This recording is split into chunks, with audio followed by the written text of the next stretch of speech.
Hello. Hello, everybody. Welcome to another live stream.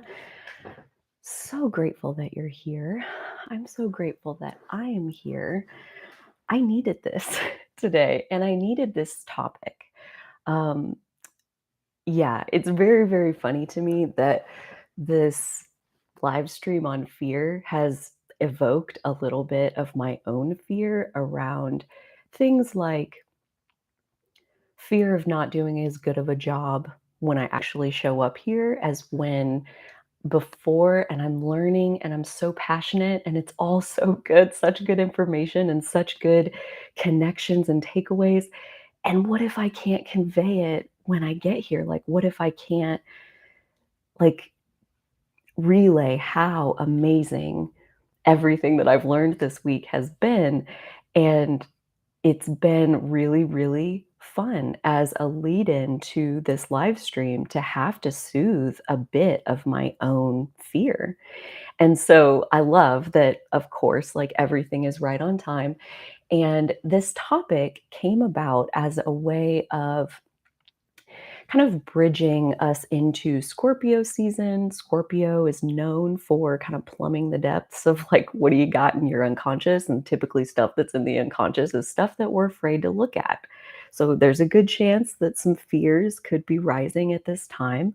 Um, there's a good chance that we can all feel fear kind of all the time. So, it's kind of a evergreen topic. But we also have the Scorpio solar eclipse coming up here in just a few days, and again, that is set to bring up some stuff. And so there could be the potential for heightened fear over this next little bit of unfolding. So I wanted to give it some space in my own life so that I can personally like have a good basis of readiness and openness.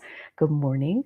Um, and I'm so glad I did because holy crap, I realized like I thought I had a pretty good handle on fear and like what it was. And I'm like, yeah, let's get together and talk about it. And if I can offer anything that helps anybody else feel even just like a little bit better, that'll be great. And so this week I've been, kind of like not really Googling YouTube, like looking into YouTube around like all of my favorite teachers and then typing in the word fear. So Abraham Hicks, fear.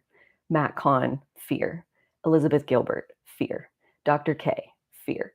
And I'm like, what do you guys got? What's out there? Like what are all the perspectives? And I found my way into so many different tangents and arms and legs, and I got pages and pages and pages of notes, which I'm never going to be able to relay like how cool all of this really is, um, other than through my own excitement for what I've learned. And I'm going to do my best to tell the parts that come up and come out and trust that that is truly what is meant to be today. So very, very simply, I wanted to kind of my curiosity initially was to set out answering what is the purpose of fear and how do we transmute it? Like, why is it here when it comes to visit us? Why does it show up? What did it come to say? And two, how do we get it to leave? It doesn't really feel good. Like, how do we minimize our time spent there? And this is kind of like I want to start first with a more overarching look at just emotions in general and like our emotional guidance system. I released a video on the channel this morning called Resistance is Just Another Face of Intuition. And fear is another form of intuition. All emotion is intuition. I think there's a lot of confusion out there about finding your intuition and learning how to listen to it. And I think intuition and emotions are basically synonyms for each other. So each of the different frequencies of emotion are a different intuitive message that you are receiving in that moment. So if you're afraid, basically what fear is trying to do is save your life. That's the purpose of fear, is that evolutionarily speaking, it keeps us alive. Because fear, I'm going to read you the definition that I got from Brene Brown. I think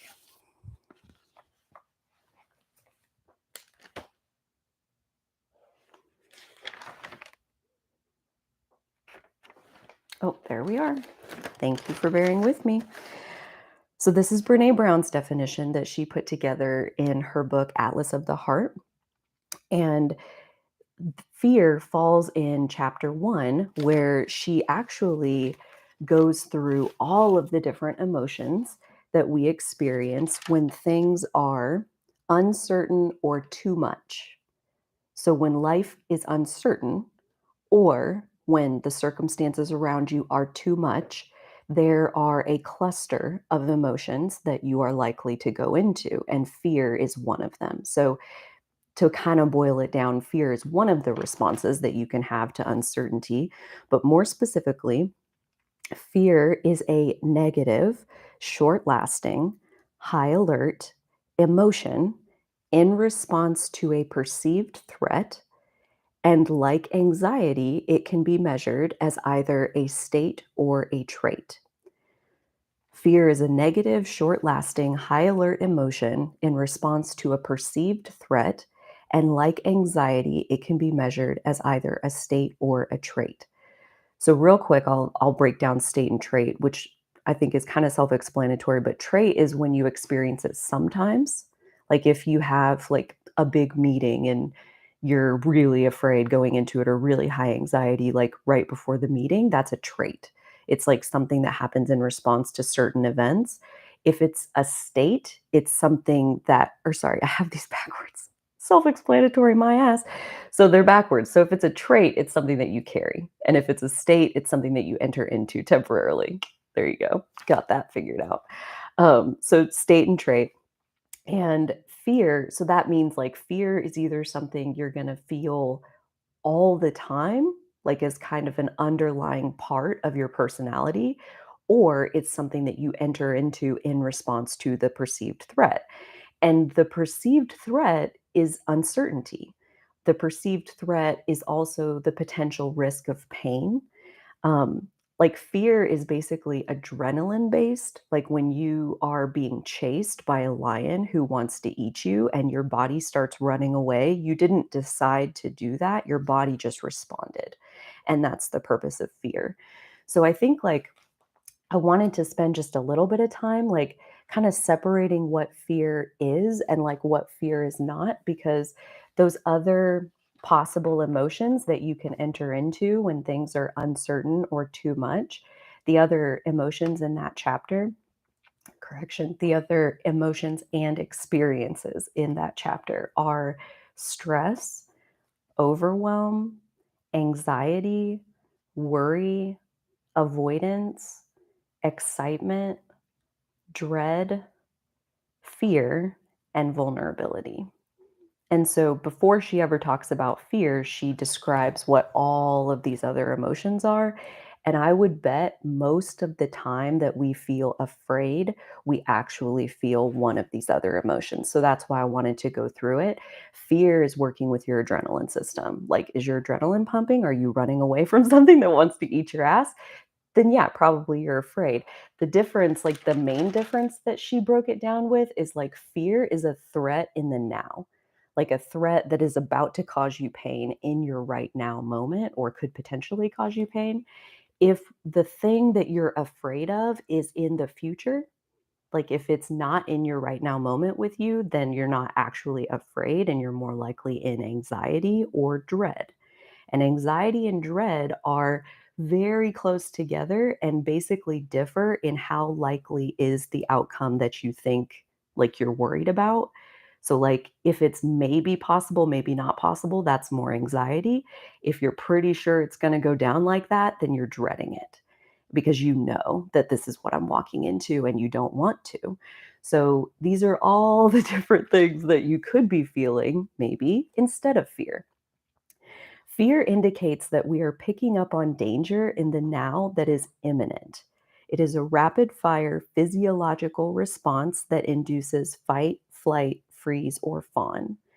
Um, one of the things, lots of things, that I found really interesting about what she was saying about fear is that, like, in our brains, like the part of our brain where we store pain, where we store memories of the pain that we've experienced, if you break your leg in some awful car accident and you have that physical pain, that memory of that physical pain, it's going to be stored in the same place in your brain than if you were like bullied in seventh grade and had like every kid in your class make fun of you and you were regularly bawling your eyes out in the bathroom.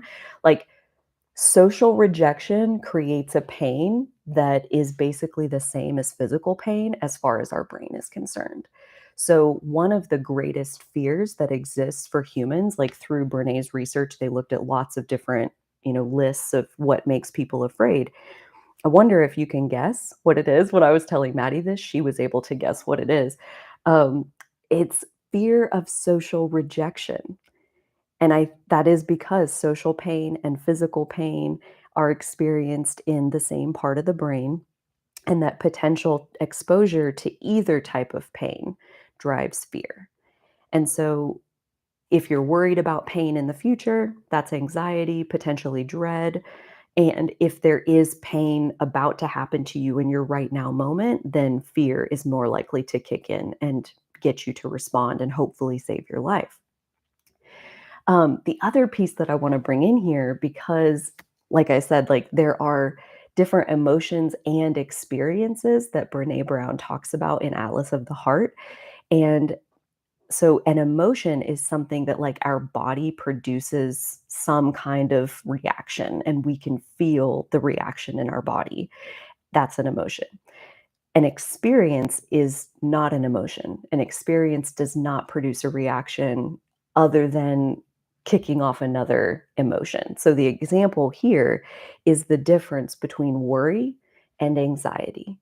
So, like worry and anxiety. Anxiety is an emotion. Anxiety is something that you can feel in your body. And funnily enough, anxiety and excitement are the same exact emotion. They feel the same in your body. We'll get back to that. Worry is an experience of looping negative thoughts. Like worry, I think I had a definition of that. Maybe. Ooh, yep. Worry is not an emotion, it's the thinking part of anxiety.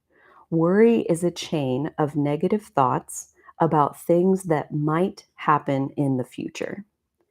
And she, like, Brene was really taken with that research around like worrying because it showed that most people who are chronic worriers believe that it's helping them to cope with their stress.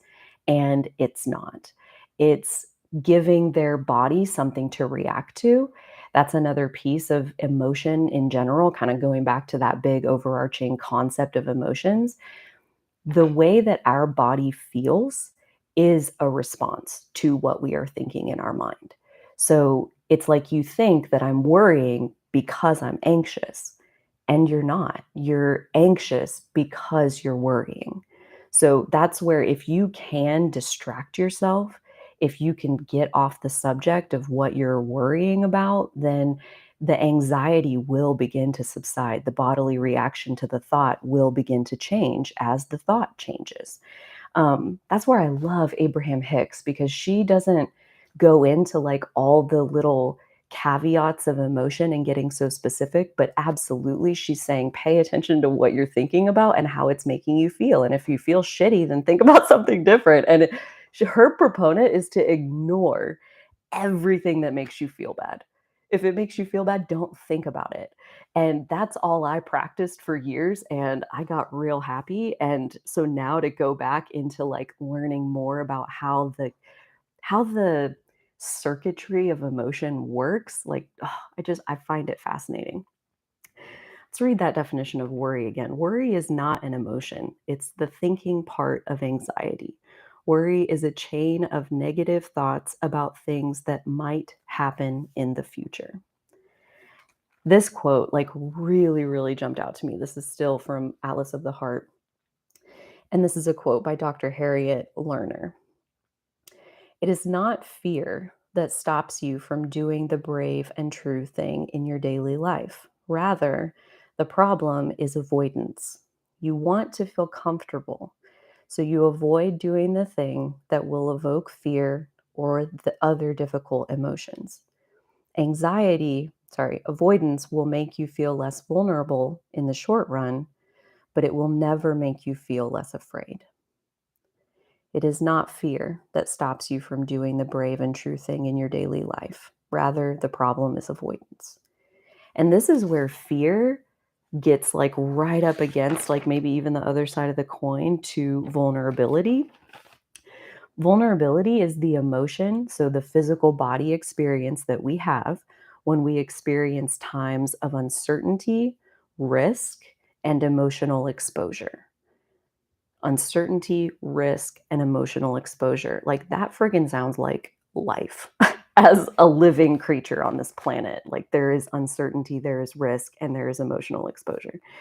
Um, and so that like is a really interesting concept as far as like fear is what happens when there's uncertainty. Vulnerability is what happens when there's uncertainty. Like uncertainty and unpredictability is one of the biggest causes of like all of this extra energy that we spend. But also notice that excitement is right in the middle of all of it. Excitement. It's the same. It's the same as anxiety. Like, I don't know if you resonate with that, but I sure did because I've definitely gotten so excited to where it was hurting my body, like to where the excitement was uncomfortable. Like I wished I could have become less excited because it was so intense. It was hurting me. And that makes so much sense because I've also been so wrapped up in anxiety before that it's literally got my stomach in knots. Excitement can do the same thing. And basically, what she said is like the difference between anxiety and excitement is your mental process around what is your body feeling right now? Is it a positive sensation or is it a negative sensation? And that like the sensation's the same. So what makes the difference? And that's where I want to flip back to, dang it, I don't know if I wrote that down. I don't think I did.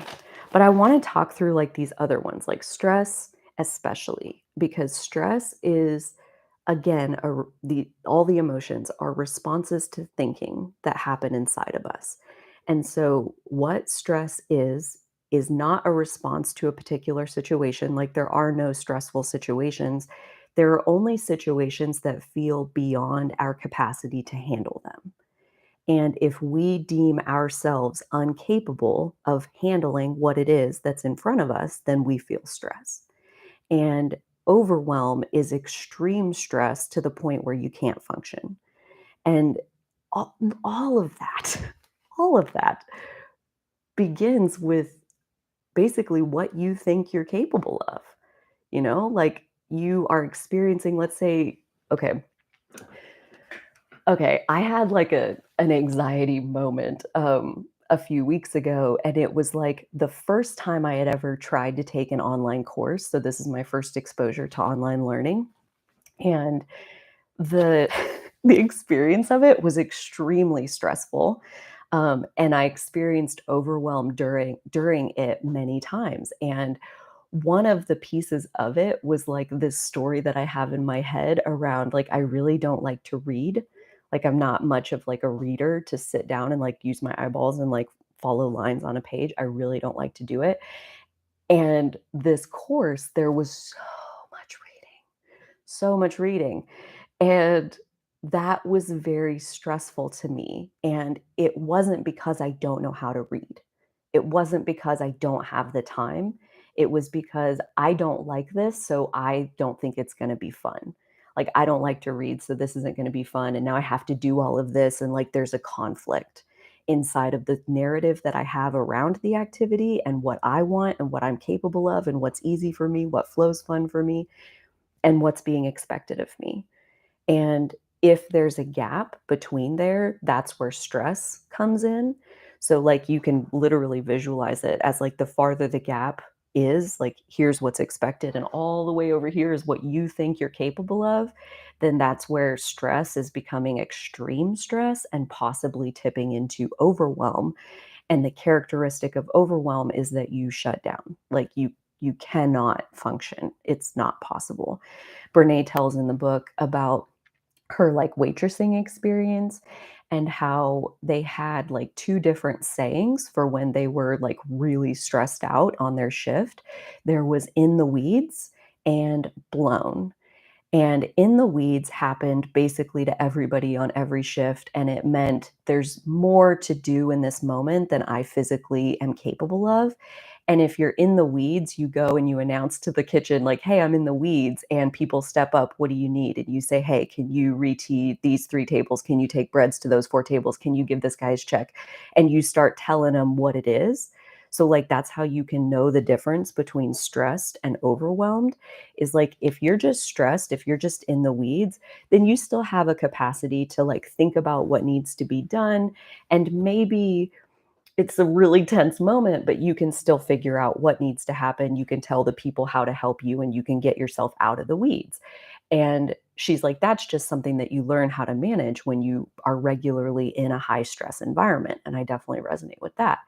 And then being blown or overwhelmed is when you walk in the kitchen and you say, I'm blown. And at that point, they send you outside to cry for 10 minutes and they just jump in and figure out what needs done.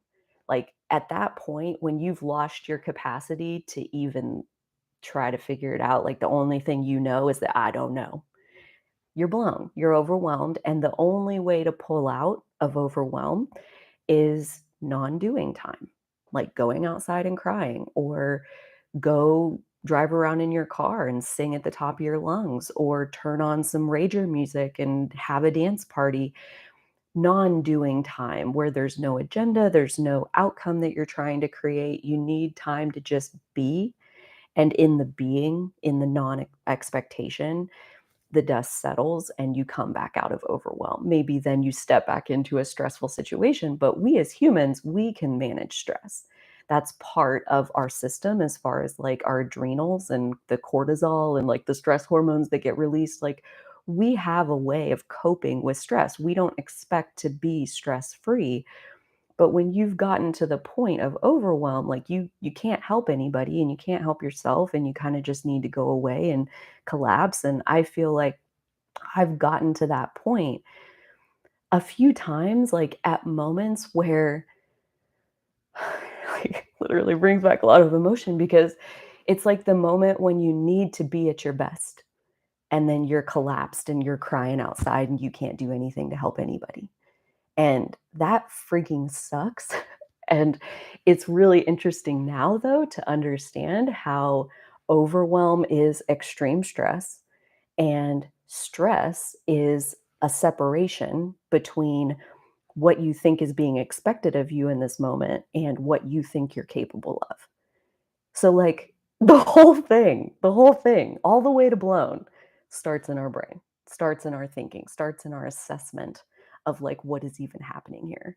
And that's where, like, I think this kind of pulls in something that Maddie and I have been talking about in our work, where, like, when certain tasks feel heavy, when it feels like that's the face I want to make. Like, when it feels like I don't know what to do, like, I'm nervous about this. I don't know what to do. I don't have time for that. Like, I'm putting it off because I'm stressed out about it and I don't know how to handle it. It's like that kind of heaviness. We've been practicing, like, you know, we may not always be able to do anything about what we personally think we're capable of, but we've been practicing clarifying the side of the equation where we clarify what is being expected of you. Because the one of the worst disservices that we can do to ourselves is to assume what's being expected of us and then like just there's your verdict that like, well, I'm not capable of that. And I'm not saying Maddie does that, but like to do that to oneself, I know I've done it before where like I'm trying to live up to my own exceedingly high expectations. Nobody else is asking me to do any of that. And I'm using it as my excuse to be stressed on a constant basis. I lived for years and years of my life in constant stress.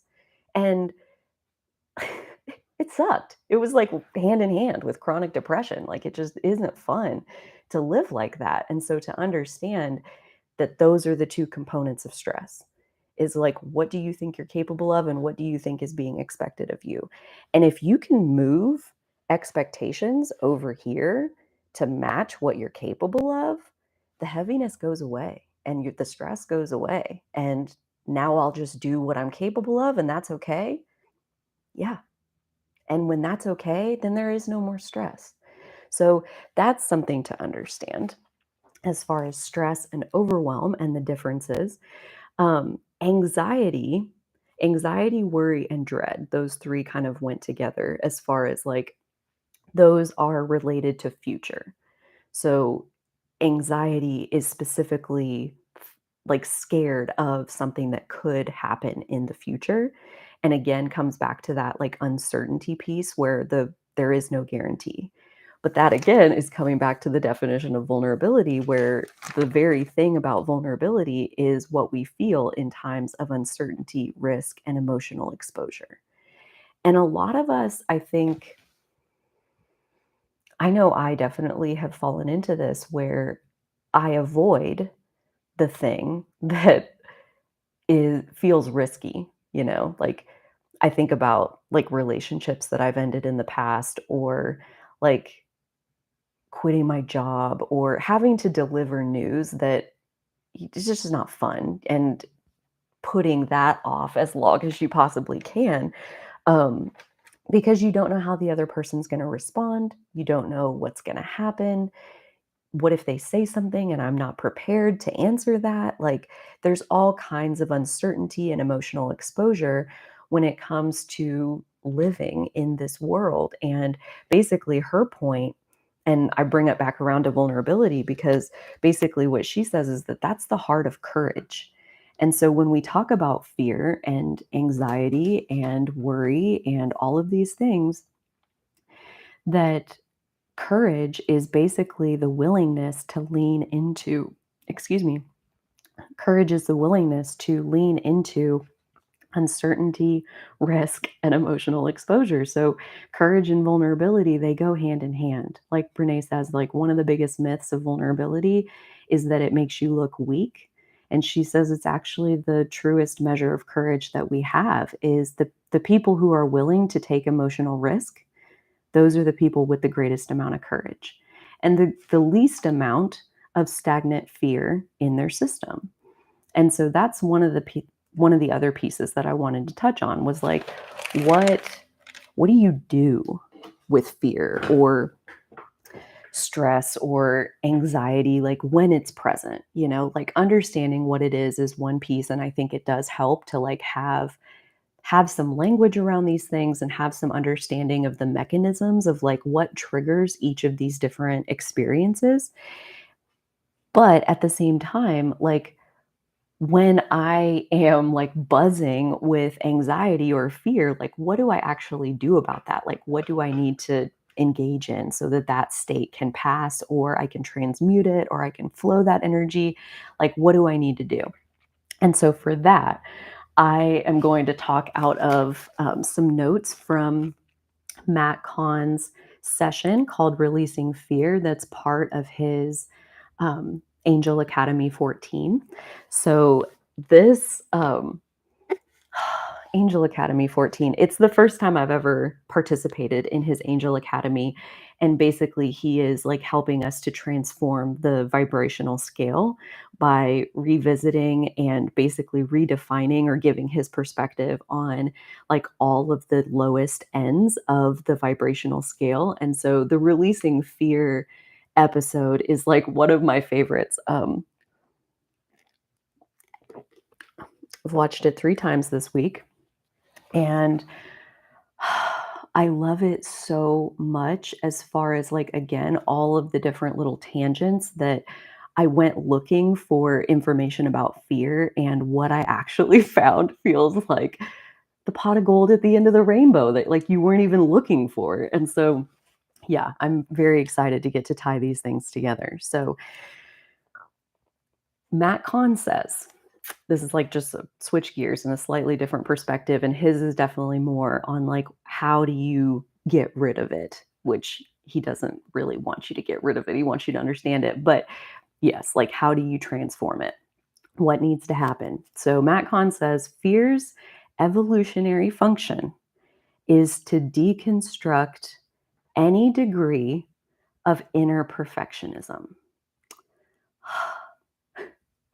Matt Kahn says fear's evolutionary function is to deconstruct any degree of inner perfectionism. Anybody else out there feel like they got a little bit of perfectionism happening? Because I have identified as a recovering perfectionist for many years and as a perfectionist for many years before that. So I'm very well aware of that desire to be perfect. And the way that he takes and like weaves together perfectionism and fear and how the two relate to each other and all of that, it feels really, really good to me to understand. So again, I'm super grateful to get to relay some of this. To go on about the inner perfectionist, the inner perfectionist is trying to do it right, trying to be right, and to be perfect enough, right? Like, I think that's pretty easy to grasp as far as like if you've ever spent even 1 minute in perfectionism.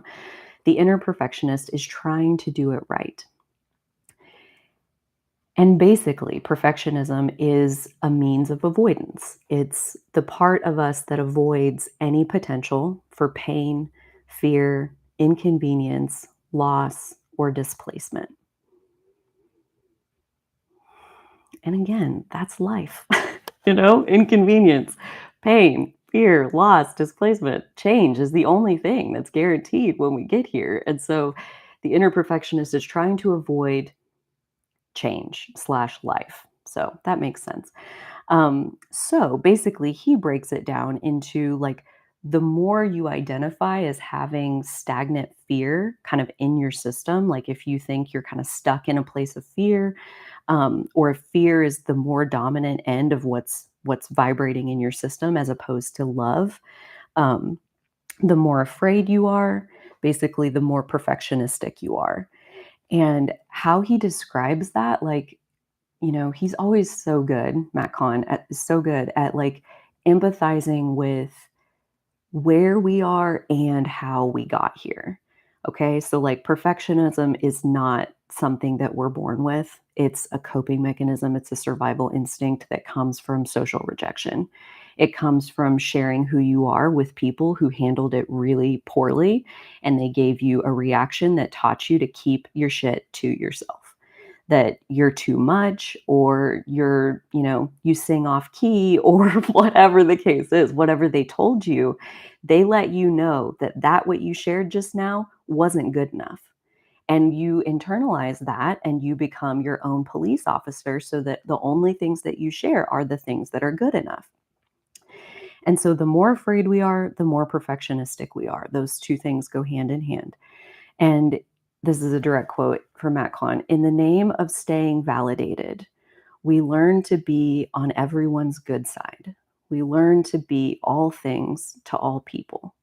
That's the perfectionistic like way of life. And so this is where he transitions into fear is only as alive as the passion we avoid expressing.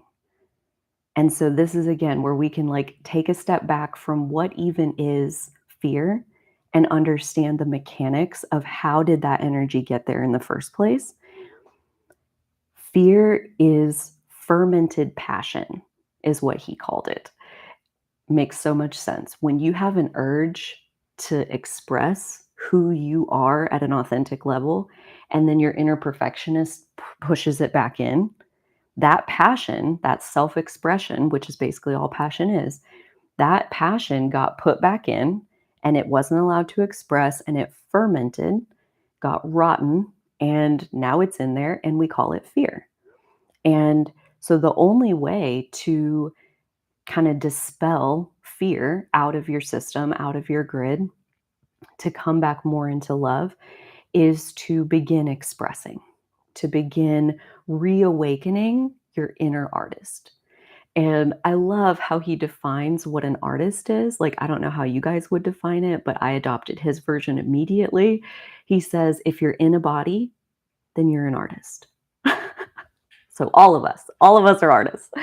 And he also goes on to say, we need to make art like we need to breathe oxygen. Like, basically, art is what comes out after we experience strong emotion. So if you're experiencing strong emotion, then you need to make some art. And that could be ordering some Play-Doh and like molding it into a snowman. That could be getting a paint by numbers. That could be ordering a set of Legos and putting those together. It could be writing in your journal, but expressing what wants to come out. And that's like where he goes on to say like about journaling and how like the inner perfectionist is real sneaky and like tries to wiggle its way back in there is like, let's say you go to journal and because like, okay, I need to express myself. Okay, that sounds right. I'll go and I'll get in my journal and I'll express myself. And then the thought comes, I don't know what to write about. I guess I can't do this because I don't even know what I want to say. Put the journal away and walk away. No. No, don't do that. He says, write about what it's like to not know what to write about. You don't know what to write about? What's that like? Write that down. You know? That made a lot of sense to me. Like, I don't know what to write about. Write about what it feels like to not know what to write about. You think this is stupid? Write about what it's like to be engaging in something stupid just because you don't know what else to try. Write about what you're going through right now. And that is the expression that wants to come through. Like he said, like most people's art is blocked because they think it should look like something different than what actually authentically wants to be expressed. And so if we'll let ourselves start expressing little by little by little, that fear that is stagnant or holding us stuck in the place where we are, that it begins to basically dispel with the way we're circulating energy through our system. When we express ourselves, we're letting it come out and then it's not in there. And as long as we can do that, the fear will eventually subside altogether. And so that's like a much more like energetic view of fear, as far as like compared to what Brené's version said, like scientifically, where its fear is very specific to the adrenaline system. But the way he described the inner artist, like basically that we all have one. Like when you look at kids, like they're motivated. They create art. They just like grab a hold of the crayon and like scribble on the thing. They just do it. They just do what wants to come out naturally. And so basically, we all have that. And as far as how often we're letting it come out is a matter of the relationship between our inner artist and our inner perfectionist.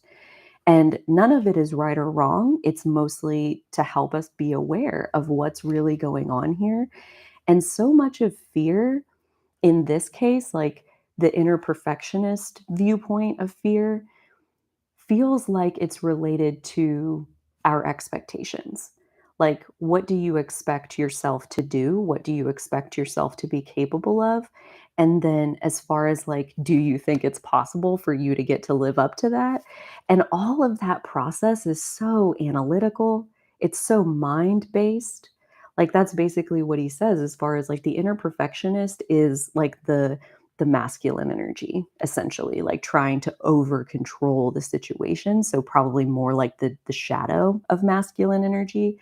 And all that this is, like fear, how he started with like fear's evolutionary function is to deconstruct any degree of inner perfectionism.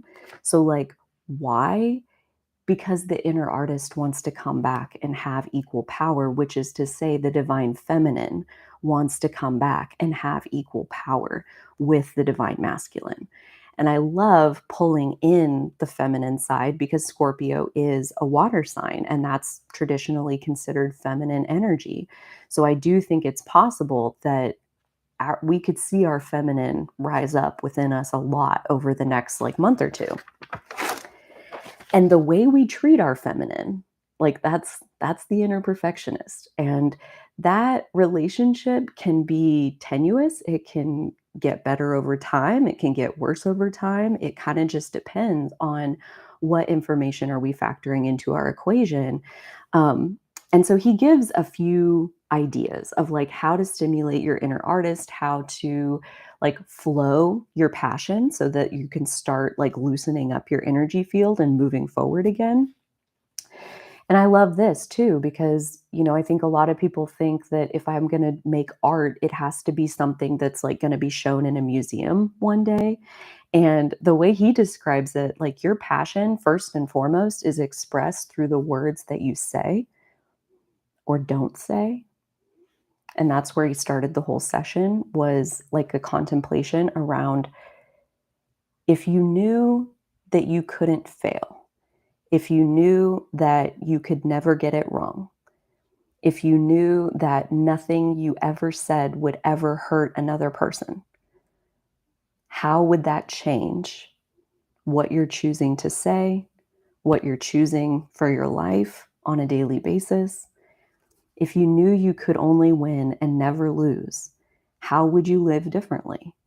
And so often we think really nice things inside of our heads. We think like we're standing on an elevator next to somebody and we notice like, oh, they just look so happy today and like got their hair going on and like their outfit's cute and like, and then we just turn back around and we mind our own business. Like, how often do you see somebody do something that you think, oh, wow, that's really cool, and then you don't tell them? How often do you see something that, somebody's doing something like truly lovely or adorable, and then you don't tell them? Like when you keep that inside, that's that inner perfectionist telling you that like what you're about to say isn't good enough. And that's just wrong on every level because if it's authentic, then it's right and it is good enough. And so when you love someone, when you look at someone and you love them, tell them out loud. When you look at someone and you appreciate them, tell them out loud. And that could be an email or a text message. It doesn't have to actually be out loud. But basically, what he's getting at is like when you're inspired with that perception, that reflection, it comes through you, it wants to come out into the world. It wants to make ripple effects out into the world. It wants to touch that person and it wants to touch every person that that person is ever going to cross paths with. Like that inspiration unexpressed is not benign. That's like one of my favorite expressions that I have heard this week from multiple sources is unexpressed emotion is not benign. So when you're inspired with love for someone and then you don't express it, that is sitting in your system and it is creating blocks of energy that now your natural flow has to work around those blocks. And when you feel fully blocked, that is that many unexpressed pieces of your passion that are just sitting there that one by one they need to be expressed and that'll get them out of there. Like passion or fear is the fermented passion, that the passion that has been unexpressed because the gatekeeper of our inner perfectionist said no. So the words we say, use our words, express more love out loud, verbally express awe and gratitude for the works of art each person happens to be. So this stimulates your inner artist by giving them permission to use your words. When your heart feels a certain way, do you make your heart check in with your head and your head has to sign off on how you're going to phrase it and how you're going to say this and when are you going to do it? And all of that analytical, that's the inner perfectionist, that's the shadow of the divine masculine trying to control the situation. And on the other side is your divine feminine, your creative connection to source energy itself. And all they want is to be equal. And so if your heart has to get approval from your head, your inner perfectionist is still in the driver's seat, still like kind of holding hostage your inner artist, your divine feminine. And that's really disrupting your flow. And so much of it is like, we want to talk about we're afraid, like I started here, like I'm afraid that I'm not going to do as good as I think I want to in my mind. And again, like there we are right back to my expectations of what this needs to be instead of when I get to the moment itself, being in the moment and allowing the energy that is inside of me to authentically express itself. Like, there isn't a mark that you need to hit. There isn't a center of the bullseye that is the perfect place to land the dart. Like, the perfect way to do it is authentically express whatever is in there. And that's why he says, like, if you go to express yourself in your journal and you don't know what to write about, then write about what it's like to not know what to write about. Express what's authentic. And if you're confused, if you're blocked, if you're, angry, if you're whatever, then that's what needs to get written down. That's what needs to come out, whatever's authentic, not whatever's like pretty and perfect on the surface. So the words, giving our inner artist permission to use your words, permission to express love and awe without needing a permission slip from your inner perfectionist. The next way that you stimulate your inner artist is through your choices. So we create through the words we say. We make art through the words we say. We also make art through our choices. We create and express ourselves through our choices. So, like right now, I'm expressing myself by having fun doing a deep dive on the emotion of fear. Like, you're learning a lot about who I am as a person by looking at, like, this is Carly's idea of fun. Interesting, right? So our choices, they say a ton about us. And Matt Kahn, you gotta love him. He's so full of love, and yet he doesn't pull a single punch. He says nobody is creatively blocked and nobody is indecisive. Whoa. I've heard a lot of people in my day call themselves indecisive. And he says that's the same thing as fear. It's the same thing as the inner perfectionist. It's the same thing as fermented passion. It's a fear of expressing your authentic self. And so our choices, making choices by how we feel in our heart. Our inner perfectionist has to have like a whole business plan for our choices, like the justifications, the reasons, the contingency plans, the what if this, the worst case scenario. Like, inner perfectionist is trying to avoid all possible pain and risk and exposure. And that's the inner perfectionist job. And we got to pat him on the back and tell him A plus for effort, dude. Like, you're really killing it in your department. But we can have fun with our choices. We can recognize certain situations where the stakes are low enough that whatever I feel like doing is exactly what I'm going to do. And I would argue that all of life is like that, but I understand that I have a very high tolerance for uncertainty. I learned that about myself this week. Like, when it was like, oh, fear is what happens when things are uncertain. I'm like, it's uncertain all the time, but like, that doesn't make me feel vulnerable necessarily, because there's a really, what appears to be a healthy dose of self-trust and like pretty good confidence that I can figure it out. Like, no matter what comes, like whatever comes up, that's what we'll face and we'll problem solve. And if I, like, don't know how to handle it, then I'm probably going to get to learn something. And great. you know? So choices, we can have fun with our choices. We can do what we feel like doing without having a thesis statement about why that's the right thing to do. And again, he goes back to, what if you could never lose? What if every single thing you ever did was going to win? Only victories. Like, I personally believe that that's how life is. I personally believe that every ounce of suffering was like measured to perfection for the recipe of what it is that you wanted your life to be. Every moment that you spent waiting was perfectly timed on the oven timer that is the unfolding of our life experience. Like, there is nothing that's off schedule. And even fear has us drawn into a different kind of place than if we were totally ready to move forward and charge forward and feeling completely confident. We would take a completely different route through this world. So even when we're afraid, like, that is divine timing working itself out, is what I believe. And the last way that we can stimulate our inner artist is to actually create. So he says, like, it doesn't matter if you buy yourself a coloring book, you get some Play-Doh, you buy a drum set, get some Legos, some markers, a paint by number. You need a way to translate your emotional energy.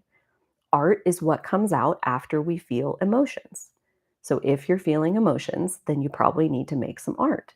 And I believe every single human is having some sort of emotional experience. So every single human has some quota of art that needs to come out. Otherwise, they're going to feel blocked. They're going to feel held back and stuck.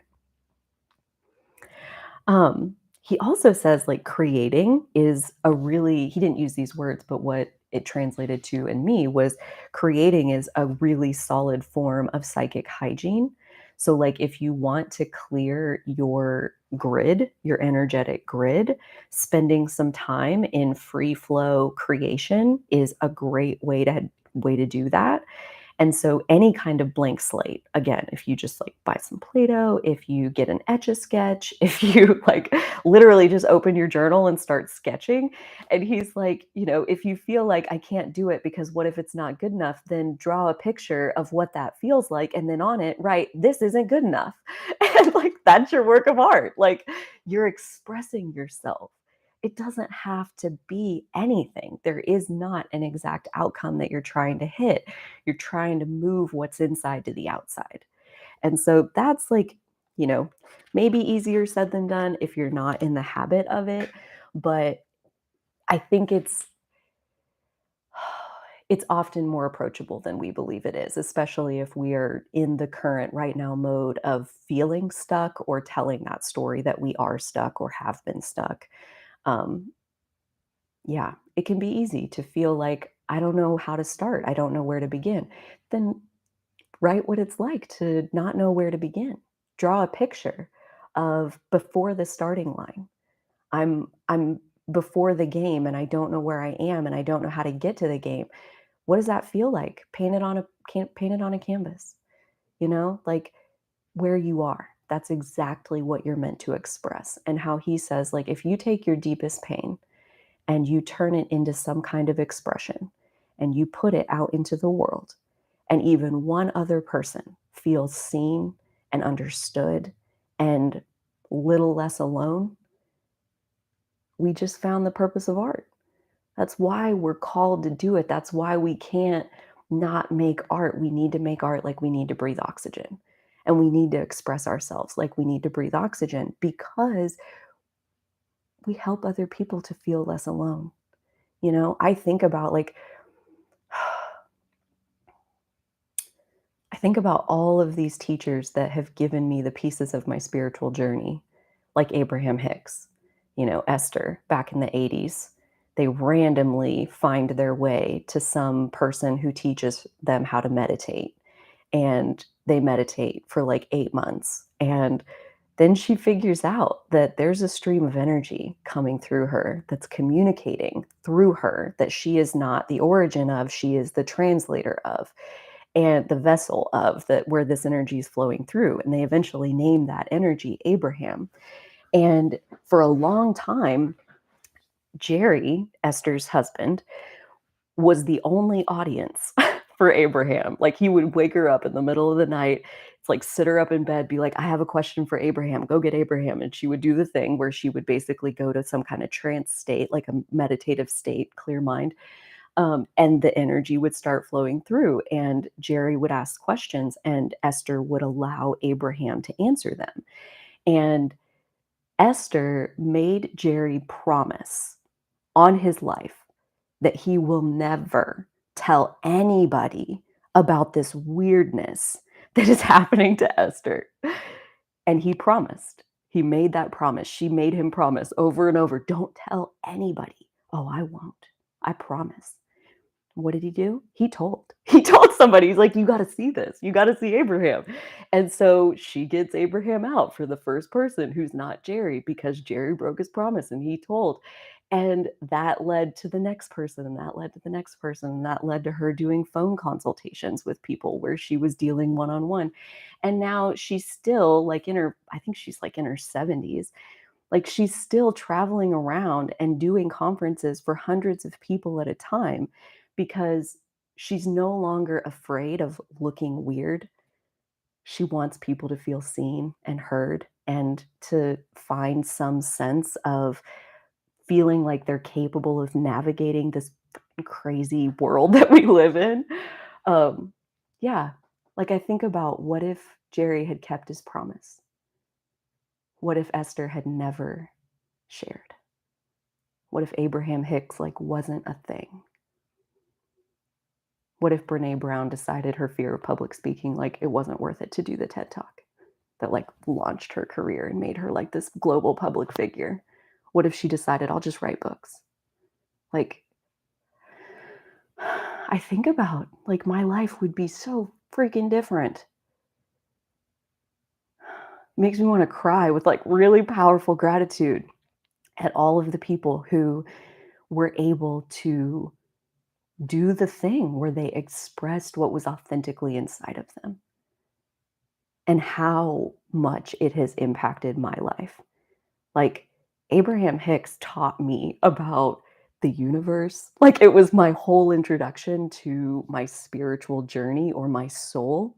I didn't think I had a soul until Abraham Hicks showed up on YouTube and taught me all about it, my emotional guidance system.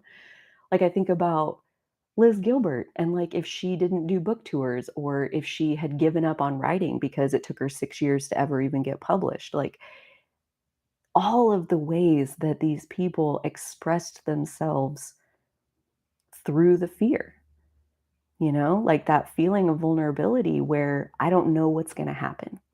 I'm going to put myself out there and I have no guarantee of what the outcome is going to be. I'm going to face it, whatever it is, but I don't know. And it could be bad or it could be good. And who even knows what good and bad is? Like, that's like the winning the lottery thing where the people who like win the lottery and like 3 years later, they're like, it ruined my life. It was the worst thing that ever happened to me that I won the lottery. I was having this whole thing the other day of like, what even is losing? What even is winning? Can losing be winning? Can winning be losing? Yes, to all of the above. Like there is no such thing as right or wrong or winning or losing. We can't get it wrong.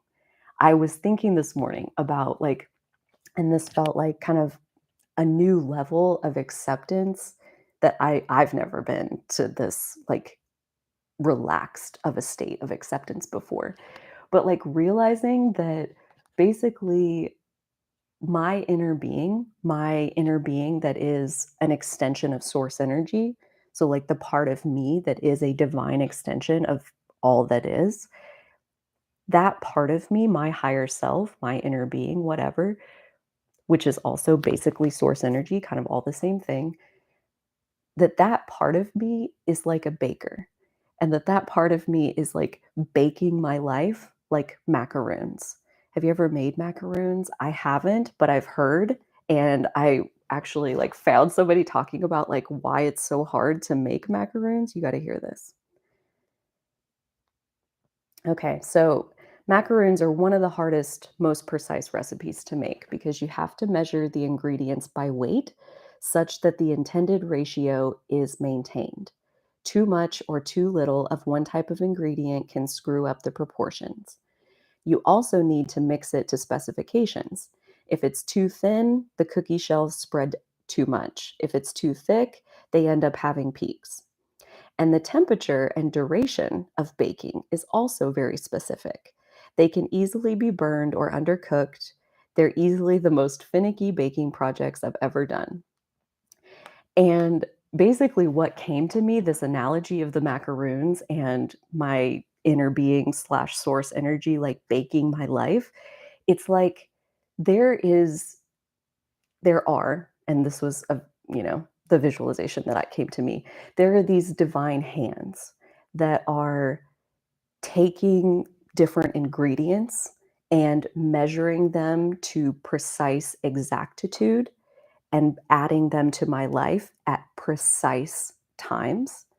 Like I think about I've been kind of the last couple years like my effort level has been very low. I haven't had a whole lot of demand on my time. I've had like just all this space to kind of rest and just be. And then all of a sudden in the last couple weeks I went from one project to four and I'm like what just happened here? But it's in this Like, it doesn't even overwhelm me, it doesn't even give me anxiety because I can literally feel these divine hands that are saying, like, they made the crust and they put the crust in the oven and the crust baked for, like, 2 years, and then they got it out, and right now it's like, "Okay, now we're ready to add this project and this project and this project," which is to say, these people and these people and these people are all gonna get added to my experience for the next couple months. And that feels like divine timing. It feels like when you have to mix the ingredients in a particular order. You can't just add everything together. You have to put the dry in one bowl and then you have to put the wet in another bowl and then you can mix them together and stir it slowly or whatever. Like there is an order to these things. There's an order, and in order to get the outcome, the macaroon or whatever that you're trying to make with your life, whatever the end all be all expression of why you were here, what you wanted to create, which is not just about you, it's about the interconnectedness of the entire picture.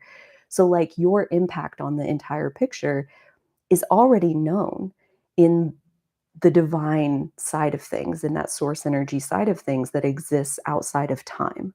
Like if you collapse all time, everything that has ever happened or will ever happen is already known. So, like these divine hands that are setting the oven timer so precisely, waiting. Have you ever felt like I'm sick of waiting? I'm ready for it to be here already? Like, you're not the baker.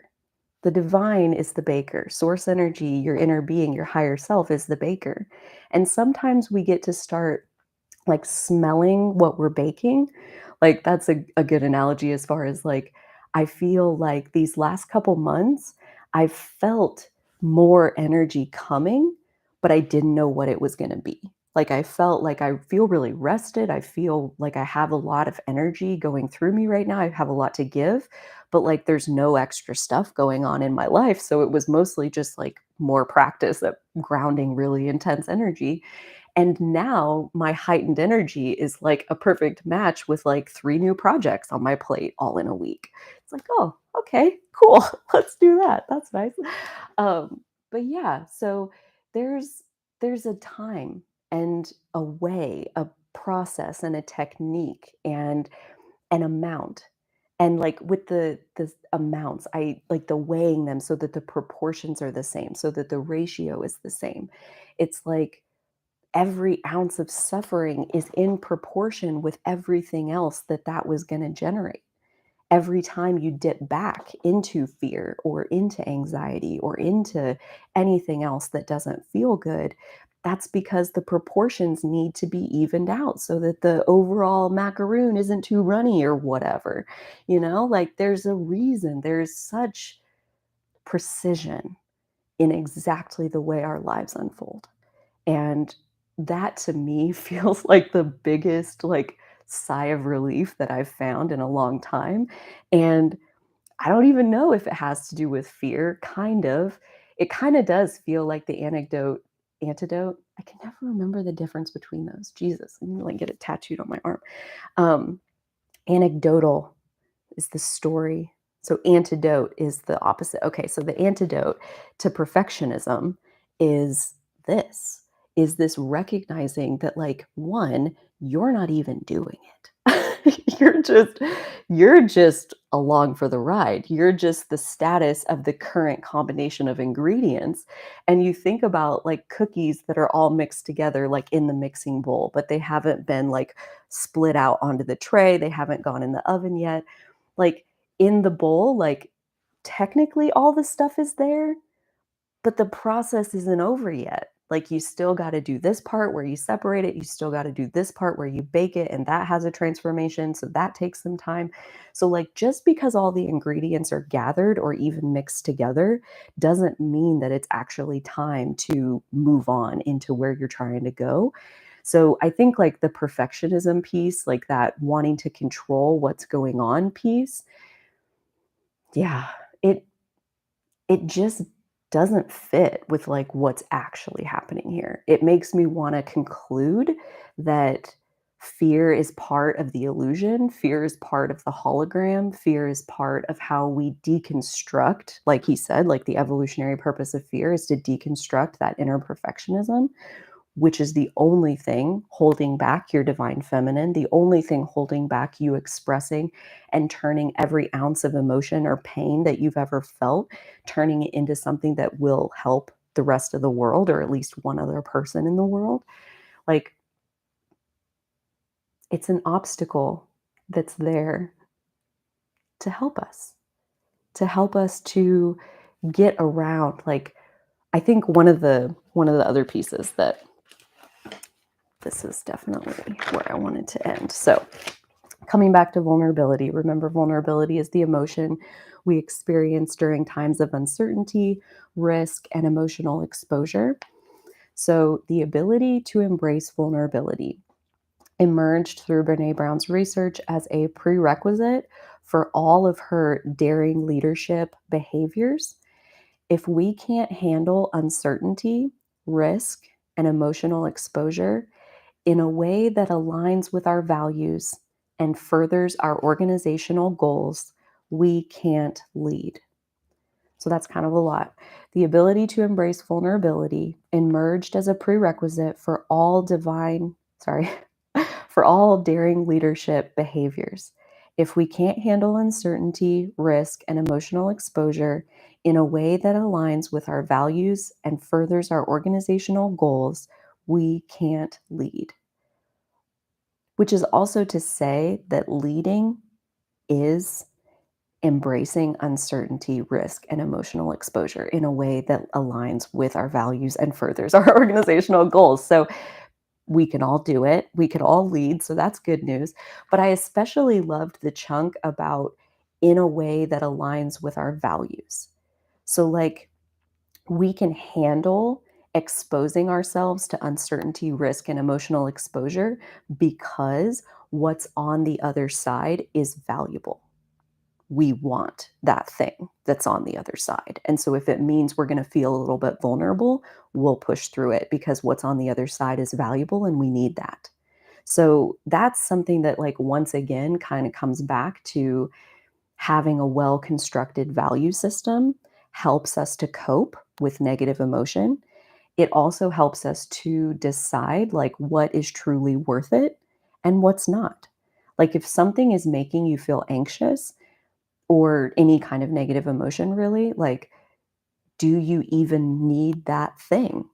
Or can you just walk away from it? Like, do your values require you to stay and push through the uncomfortable emotion? Or do your values say that that thing doesn't even matter? So I don't need to suffer through this discomfort right now. So having well constructed values can really help us navigate when is it worth pushing through the discomfort and when is it not. And when it is worth it, then you're not doing it for nothing. You're not uncertain and at risk for no reason. You're doing it because what's on the other side is something that you genuinely want. Like, I think about I think about the first time I ever scheduled a meetup event, and yeah, you want to talk about, like, afraid. Like, my heart was pounding. Like, I was like, I realized after the fact I was hoping nobody would show up. I was, like, just crossing my fingers that I would survive through, like, putting myself out there to the public and saying, like, whoever wants to come can come, and nobody showed up. Nobody came. And I was honestly so relieved, so grateful that I didn't have to actually do the thing. Like, I was really, really excited about that. And it was about a week later when I scheduled my next meetup event. And the reason I did that, the reason I, like, climbed back on the horse was because I want to talk to somebody about astrology. I want an astrology friend. That's what I want. That's what's valuable to me. I have so much passion about astrology that I want to express. I want to be able to talk to somebody about it who gets it. Dolly's not into astrology. My current friends at the time weren't into astrology. I need an astrology friend. This was my value. And so, because that was my value, I was willing to face potential social rejection yet again because I wanted to find that person who would talk to me about astrology. So, when we know what's valuable to us, everything just kind of comes into focus. It gets a lot clearer and easier to decide what we need to do. Um, Also, when we let ourselves off the hook for needing what we do to look any kind of certain way and just let what's inside of us come out however it authentically will. So, that is my kind of long spiel about all the fun things. That's not even all the fun things. Oh my gosh, I just remembered a whole nother piece. But um, yeah, actually, I do want to touch on that because there's a TED talk that I added to the live stream prep playlist for this week where it's by Ted Ferriss. And I believe it's called something like why we should why we should explore our fears and not just our goals or something like that. And he gives a process of fear setting, which he recommends instead of goal setting. And basically, the fear setting process is to, let me see, I'm pretty sure I wrote this down.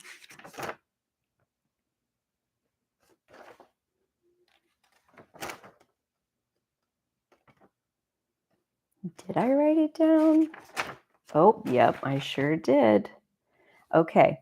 So, step number one in fear setting is to define what you're afraid of.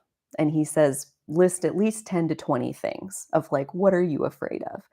And especially if you feel like I can't move forward, I'm too afraid, I don't know what's going to happen or anything like that. Like list specifically what you're afraid of.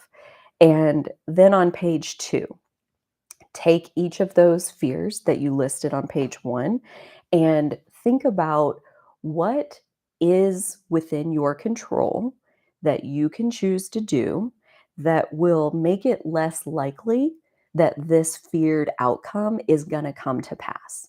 Like, what can you do? Like, the example that he gave is that he was going to go on this extended trip.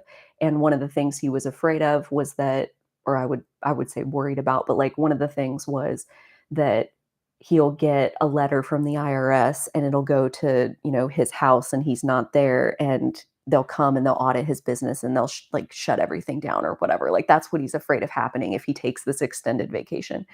And so on the prevent page of like what can you do to make it less likely, he just updated his mailing address with the IRS so that they like any mail that they sent went to his accountant instead of directly to him.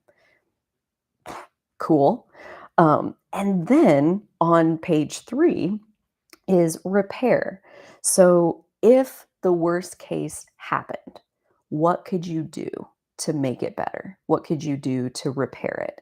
And he said, like in that same example of like the letter from the IRS, he's like, I have a friend who's a law professor. I think he said that. He had some people that came to mind as far as like they had legal expertise and he could ask them like, what should I do? How do I handle this? How do I approach it? And so he felt like one, it's probably not going to happen because I had the mail sent to my accountant instead of myself. But if it does happen, if something did come up, I could use these resources and then I would have at least a starting point of how to handle it from there. And he just did that for every single thing that he was afraid of that was keeping him from going for this like extended vacation that he wanted to take, which was, I think, only going to be a few months. And then he extended it to like over a year that he was gone traveling. And yeah, so basically fear setting, define your fears. What could you do? What could you personally choose to prevent that fear? And then if the worst happened, the fear came to pass, what would you do to repair it? And I feel like that's a very like practical earth energy, like still a little bit like the inner perfectionism, kind of trying to get a sense of like control over the situation so that you can feel better.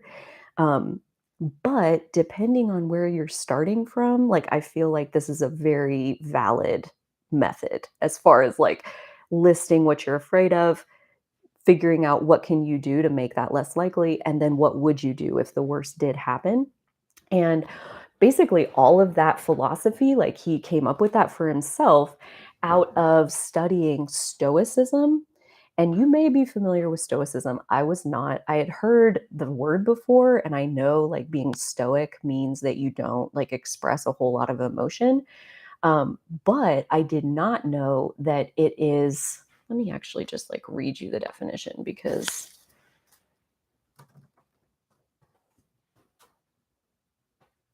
an ancient Greek school of philosophy founded at Athens. The school taught that virtue, the highest good, is based on knowledge. The wise live in harmony with the divine reason that governs nature and are indifferent to the vicissitudes of fortune and to pleasure and pain. So, like, essentially, all experience is somewhat created equally. Like, there is no bad experience, there is no good experience. Like, you can get value from every single moment that you ever live. And that the basis of what Tim Ferriss took out of Stoicism are these two sides of like whenever you consider anything that could ever cross your mind, you can always practice separating it into two different parts, the part of it that is within your control and the part of it that is not within your control. And the part of it that is not within your control, you can worry about it if you want to, but that's a hamster running on a wheel and it gets you absolutely nowhere. Versus if you focus exclusively on the part that is within your control and apply every ounce of your creativity and self expression to the parts that you can control, then you're at least spending your energy in terms of like what can you actually do to move the needle, like he said, like changing the mailing address to my accountant instead of to my house. Like I can do that, I can control that. I can't control the IRS sending me a letter. I can't control like them needing to talk to me or them wanting to perform an audit on my business, but I can definitely make it so that the first point of contact is my accountant, and he's definitely the best guy for the job of like handling that particular situation. So I can empower him into that position. That's what I can do. That's what's within my control. And so, like, I think that's maybe just a good takeaway in general, that I feel like I do practice that without even really meaning to. And I think a lot of the suffering that has chipped my inner perfectionist away bit by bit were a couple of experiences that come to my mind. There was one at the software company where we were rewriting the entire system. So like it wasn't just like a facelift, like with the back end like still the same. They were reconstructing the back end and the front end. It was a completely different website. And so we were doing that, and I was on the team that was basically in charge of taking like what were the requested changes that clients wanted to see, and then making sure that that's what the developers built and that that's what the clients got and that that's what they liked and that that worked. And I was in between all of this. And so it was incredibly chaotic. There were so many different moving parts. It was like 80-hour weeks, and still you would go home after that day of like 16 hours of like just head in your computer of working, and your inbox is fuller than when you started the day. Like there's no energy to be a perfectionist when the demand on your time is that heavy. And the same went for the beginning of the pandemic, where when the pandemic hit, which for where I live was basically March 12th of 2022, like at that time I ran a grocery store. And so went kind of catapulted back into the 80-hour work weeks and the never ending changes that were going on, the limitations that were going on, the constantly evolving rules, and the total uncertainty about what even is COVID at that point. We had no idea what we were even up against. And here I am, a leader of the community, and I'm in total chaos. And at that point, like, basically what it felt like happened was like my inner perfectionist had a bit of a breakdown, and my inner artist stepped up and took like full control and said, like, I don't have time to figure out what's right or wrong, but I can tell you what's authentically inside of me right this minute. And it like broke my habit for perfectionism in a pretty big way. And I'm really grateful for that stress, that like level of extreme stress that made it so perfectionism wasn't possible. I had to survive. I had to just do what was going to come out, and that was going to have to be good enough because I'm already on to having to do the next thing. So there's there's lots of things that happen in our lives that keep the ratios and the proportions of experience the way that we want them to be. So if you do identify with still being more dominant in your perfectionism, um, I think it would be worth like exploring into what kinds of social rejection have led you to want to tailor your expression so specifically. And are those things that happened in the past, are those valid fears of things that could happen in the future? And if so, would the consequences be the same as they were in the past?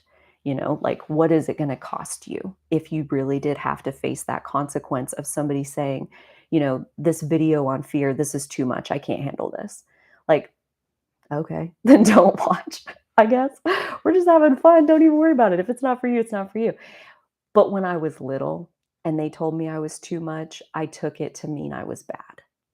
And so as we grow up and as we learn and evolve, like there are different coping skills that come online where if we had a traumatic experience in childhood where maybe we stood in front of an audience and like one girl I heard her telling a story of like she tried to walk out on stage to give a speech and she didn't even begin her speech before she fainted and like that was it. They had to carry her off the stage.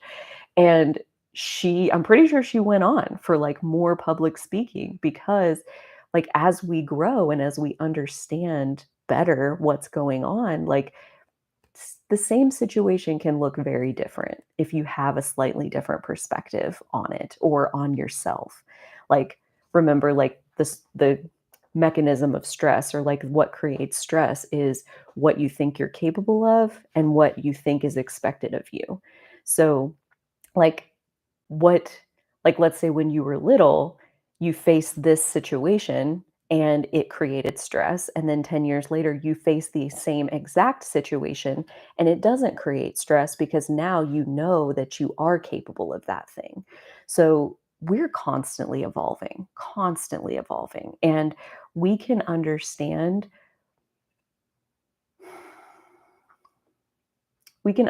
our fear and the feeling of being stuck, whether we're stuck and we don't know how to move forward or we're identifying more as indecisive, like we can recognize that as there is something inside of us that does want to be expressed.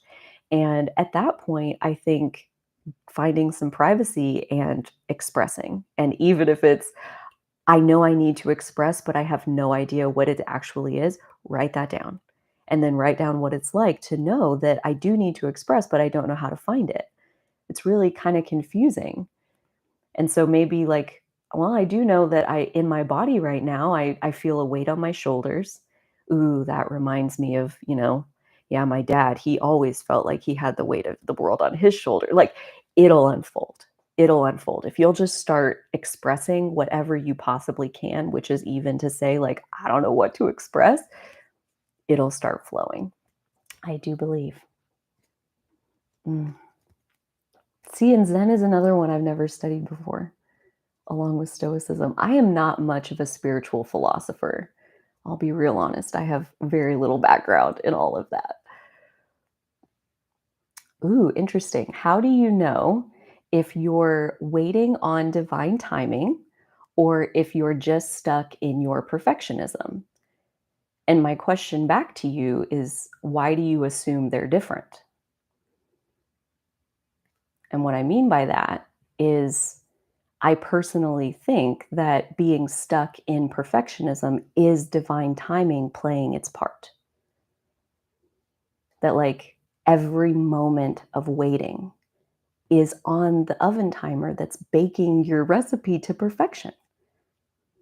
So the question is, how much are you enjoying the experience of what's happening in your life right now? And that's something that you can control. That's something that you can take action on.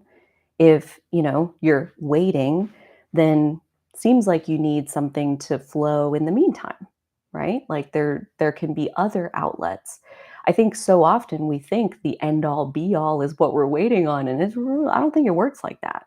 I think it's like when you flow the first little bit, the next little bit's right behind it, and the next little bit's right behind it, and the next little bit's right behind it, and it just keeps snowballing from there until you have a mountain of snow in front of you I looked the other day, I have like 300 and some videos on YouTube that like I didn't set out to make hundreds of videos. I just started with one and I made one and that was fun. So I made another one and that was fun. So I made another one. So how could you 1% more turn towards more fun like in your right now moment would be my question on that.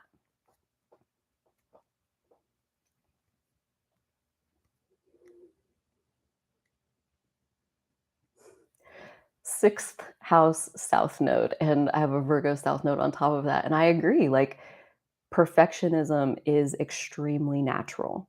If you have any kind of heavy Virgo energy, any kind of heavy sixth house energy, that is part of the shadow of Virgo, and that it is a blessing and a curse to carry that shadow because on one hand, basically that perfectionism is the divine looking through your eyes and knowing the height of what's possible.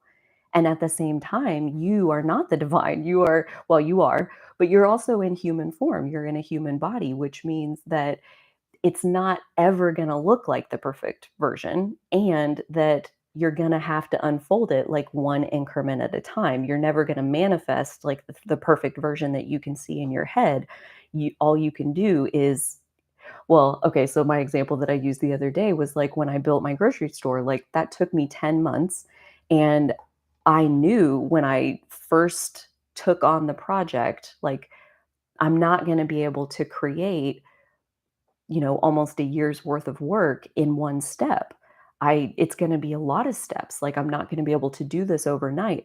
I can't open a grocery store overnight, but what I can do is open a Word document.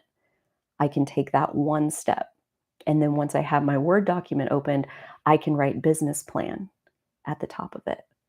And then I have an idea about how I really want the store to smell like grandma's house when you walk in the front door. So I wrote that on the blank page. And it just kind of all flowed from there. There is no end all be all manifestation coming. So if that's what you're waiting for, I would say probably stop waiting and look for what is the one little piece that you can express today. Maybe. Ooh, okay, so here we are. So challenge in knowing what would be fun for me. So write about what it's like to not know what's fun for you. Like that's the Matt Kahn advice of if you want more deep conversations, like um, write down like what are the deep conversations that you want to talk about? Like what are the stories that you want to tell? What are the questions that you're dying to ask to another person that you're just heart to heart connected with? What are those? And express those either out loud, talk to yourself, or write it in your journal, or like in the very first part of that, like I feel challenged in knowing what would be fun for me. Write about what that's like to feel that way. And that could be step number one as far as like beginning to express from where you are. And that's the only way that the stuckness dissipates is that you do have to take a step and then you take another step and you take another step. You express another piece and then another piece and then another piece. And it grows in momentum from there, is the way I understand.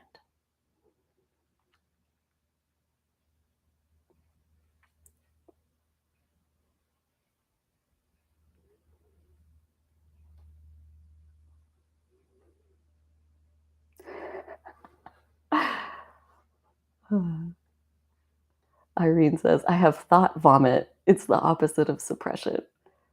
That's hilarious.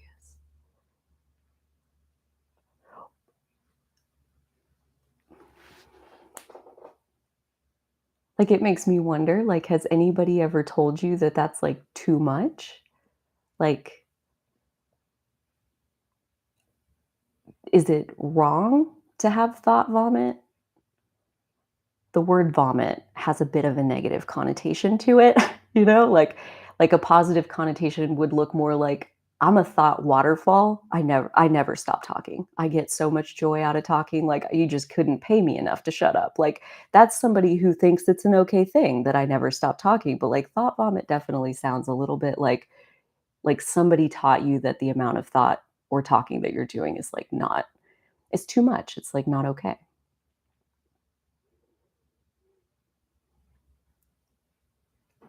I know, like, the people who like to say that, like, we have to teach the children, we have to, like, raise the children or whatever, like, I just chuckle because I personally think we need to learn from the children. Like, the children are the role models, like, they're the fresh ones that just got here. We have nothing to teach them. We would do them the best favor ever by just don't teach them anything and just bow down at the feet of their wisdom and soak up as much of it as we can. Like, I feel like the society would be heading in a much better different or much better direction is the word I'm looking for there. Ooh, that's another good question.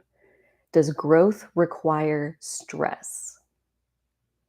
Well, I don't know is my short answer, but let's just take it as far as like the functionality of stress. And like stress is created when what we think is expected of us is further along or different in some way than what we think we're capable of. So when you're in growth, right? Like, that what I'm capable of right now is not what I'm trying to get to. And I think there is a component underneath of all of that, like the growth mindset, basically, that says, I know I can learn. I know I'm capable of learning. I'm confident that I can learn new things. So if I face something that I don't know how to do it yet, or I don't know the answer to it, I know that I'll learn it. So, like, if there's a question that comes up, or if there's a task that I've never done before, and now I'm gonna have to grow and figure out how to do it, like, I know I can learn. So, for me, growth is not usually super stressful. Not usually. Sometimes. Like that online training class that I took, like I had a full on anxiety moment because I did not want to read that shit. I didn't want to do that much reading. And so my resistance was really heavy. And yes, it was stressing me out. That, like, what is being expected of me reading all of this is very different than what I want to do. And so that conflict is causing me stress. So, yes, there can be stress from growth and having to do things that are outside of your comfort zone. But I also think that having trust that you can learn, like recognizing that a gap doesn't automatically equal stress for me. Like, if I run into a situation where I don't know yet, then I take that as an inspirational sign that that means that I'm going to get to learn. So at that point, again, you're excited. Like, the list of all the different possibilities of where you can go when things are uncertain or too much, excitement can be one of them. You can feel that gap of here's what's expected of me and here's what I think I'm capable of because this is what I've done before, and that can be exciting, that gap. And that's my most recent experience of growth. Like the project I just started like here a couple months ago where like last year for 12 months, I built a 10 module training course on how to open a grocery store. And then, which is the first time I've ever done that. And then this year, my project is to build a certification program, which is basically the course plus assessments so that we can actually like give a certificate at the end of it on rural grocery specialists. So I've never done that before. I've never, like, this will only be my second training course, and I've never built a certification program. I've never built anything in an LMS, which is a learning management system. Totally new on many, many fronts. And it's been basically nothing but exciting. Like from day one, recognizing like I know I'm gonna grow a shit ton through this project because I'm gonna have to do a lot of things that I've never done before. But I'm confident that the reason this project has come to me at this time, that like the divine baker who is like combining the ingredients of my life, like this is here now because I'm gonna be able to figure it out. So it doesn't stress me out to know that like I'm going to have to grow through this process. I just assume I actually like really prefer that. I get really sassy if I feel like I'm not growing.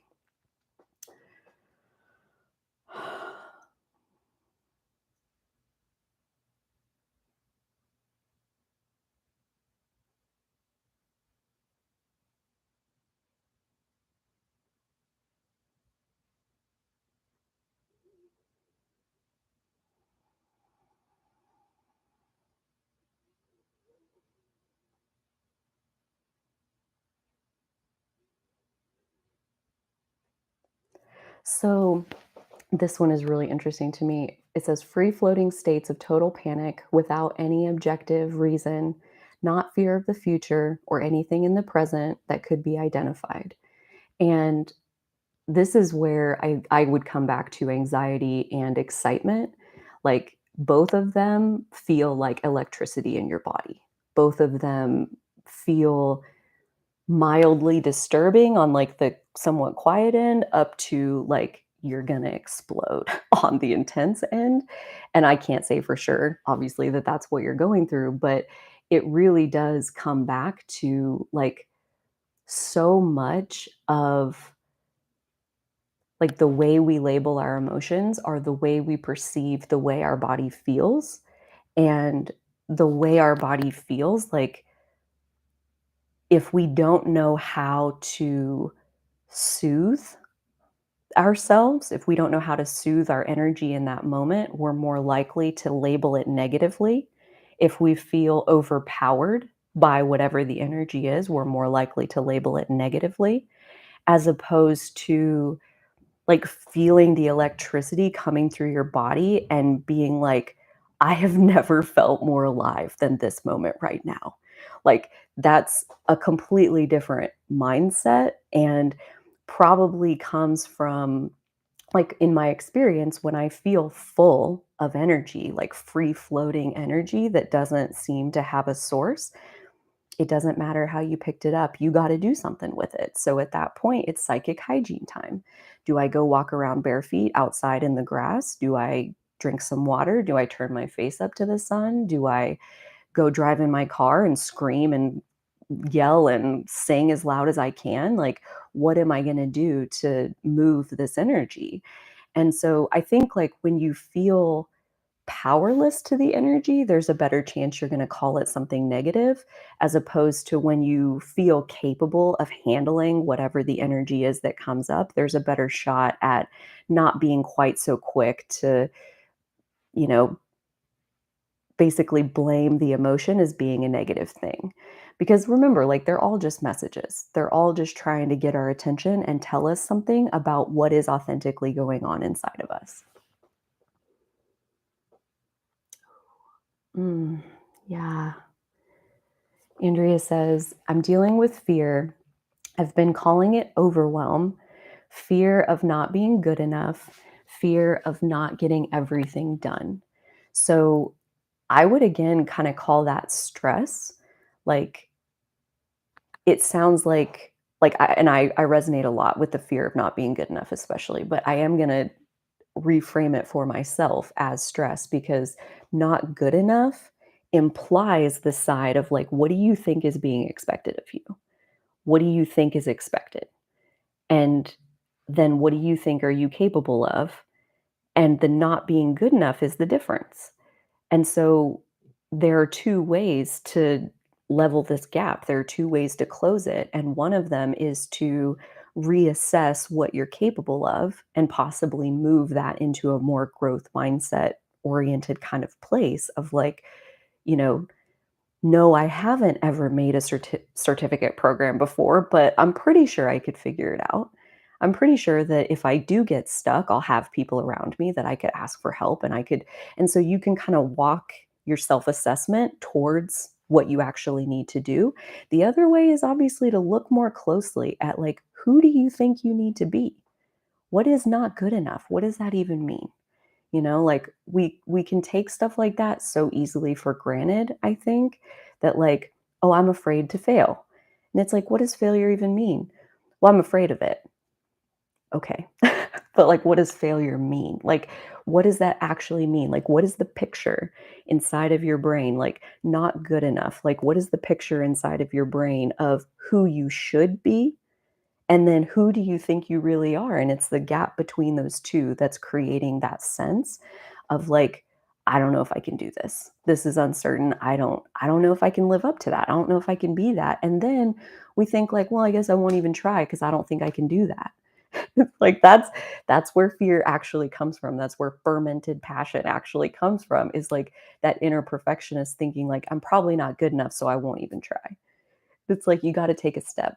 one imperfect step and then take another imperfect step and then another imperfect step. Like that's really all we can ever do.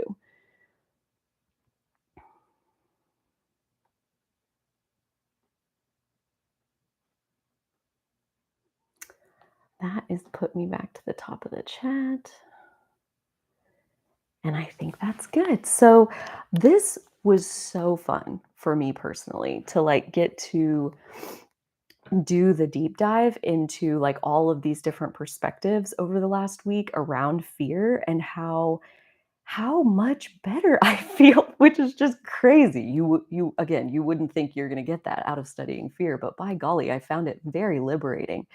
Um, so maybe you did too. I would love to hear from you down in the comments if you're catching the replay. Thank you so much for blessing all of us with everything you put in the chat if you're one of those that are here live. If you did find value in this video, I would really appreciate it if you would think about giving it a thumbs up, give it a like on the video. That really helps me out on the channel. Consider subscribing if you haven't already. Next week will be the Taurus full moon lunar eclipse live stream. And the week after that, I'm going to do a very similar deep dive like this, only on anger. I'm like equally as excited about that one. So, yeah, lots of fun stuff coming. Thank you so much for joining me for this. I really, really appreciate that you're willing to receive this light that I felt called to share with the world. So, thank you so much. I hope you take such good care of the beautiful work of art that is you, the beautiful macaroon that is your unique essence. And so will I. Okay. Okay. Bye, friends. Have a wonderful weekend. Okay. Bye.